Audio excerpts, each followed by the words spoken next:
ಸಾಮಾಜಿಕ ಮತ್ತು ಆರ್ಥಿಕ ಪರಿಶೀಲನೆ ಅಂತೇಳಿ ಮಾಡ್ತಾ ಇದ್ದಾರೆ ಕರ್ನಾಟಕ ಗೌರ್ಮೆಂಟಿಂದ. ಸೊ ಇದರ ಬಗ್ಗೆ ನಿಮ್ಮ ಅಭಿಪ್ರಾಯ? ಈಗ ನೀವು ಜಾತಿ ಗಣತಿ ನೀವು ಯಾವ ಜಾತಿ, ನಾನು ಯಾವ ಜಾತಿ, ಇವ್ರು ಯಾವ ಜಾತಿ, ಏನಕ್ಕೆ ಬೇಕು ಮೇಡಮ್ ಅದು?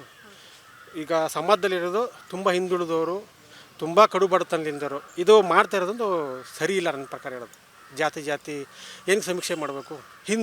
ಎಲ್ಲರೂ ಹಿಂದೂ ಒಂದೇ ಅಂದ್ಬಿಟ್ಟು ಅವನು ಆ ಜಾತಿ ಈ ಜಾತಿ ಏನಾಗುತ್ತೆ, ಇದು ವಿಷಯದ ಬೀಜ ಬಿತ್ತಂಗೆ ಆಗುತ್ತೆ. ಈಗ ಏನಾಗುತ್ತೆ, ಇಲ್ಲಿ ಮೈನಾರಿಟಿನ ತೋರಿಸ್ತಾರೆ, ಮೆಜಾರಿಟಿ ಕಡಿಮೆ ಇದ್ದಾರೆ. ಈಗ ಮೇಜರ್ ಇರೋರು ಮೈನಾರಿಟಿ ಕಡಿಮೆ ಇದ್ದಾರೆ ಅಂತ ತೋರಿಸ್ತಾ ಏನಾಗುತ್ತೆ, ಜನರ ಭಾವನೆ ಬೇರೆ ಬೇರೆ ಥರ ಡಿಸ್ಪ್ಯೂಟ್ ಆಗುತ್ತೆ. ಬಟ್ ಜಾತಿ ಗಣತಿ ಮಾಡ್ತಿರೋದೇ ತಪ್ಪು ಇದು. ಈಗ ಹಿಂದುಳಿದವರು ಬಡವರಿಗೆ ಶೈಕ್ಷಣಿಕವಾಗಿ ನಾವು ಸಮೀಕ್ಷೆ ಮಾಡ್ತೀವಿ ಅಂತ ಏನು ಮಾಡ್ತಾರೆ ಬಡವರಿಗೆ? ಈಗ ಆಯಿತು, ತುಂಬ ಕಡು ಬಡತನದಲ್ಲಿ ಇದ್ದ ಅವ್ನಿಗೇನು ಸವಲತ್ತು ಕೊಡ್ತಾರೆ? ಏನು ಮಾಡೋಕ್ಕೆ? 60 ಕ್ವಶನ್ಸ್ ಇದೆ. ಸೊ ನಿಮ್ಮ ಮನೆಯಲ್ಲಿ ಕೋಳಿ ಇದೆಯಾ? ಕೋಳಿ ಜಾತಿನ, ಹಂದಿ ಜಾತಿನ, ನಾಯಿ ಜಾತಿನ, ಮೇಕೆ ಕುರಿ ಸಾಕೋ ಜಾತಿನ, ಇದೆಲ್ಲ ಏನಕ್ಕೆ ಅಂತ ಮಾಡ್ತಾ ಇರೋದು ವ್ಯರ್ಥ ಹಣ ಪೋಲು ಇದು.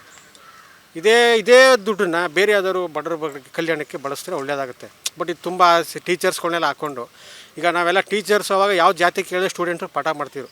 ಏನಾಗಿದೆ, ಅವರೇ ಹೋಗಿ ಇನ್ನು ಯಾವ ಜಾತಿಯನ್ನು ಕೇಳೋ ಪರಿಸ್ಥಿತಿ ಆಗಿದೆ. ಬಟ್ ಇದು ತಪ್ಪು ಅನಿಸುತ್ತೆ, ನಮ್ಮ ಅನಿಸಿಕೆ ತಪ್ಪು, ಬೇರೆ ಅಭಿಪ್ರಾಯದಲ್ಲಿ ಏನು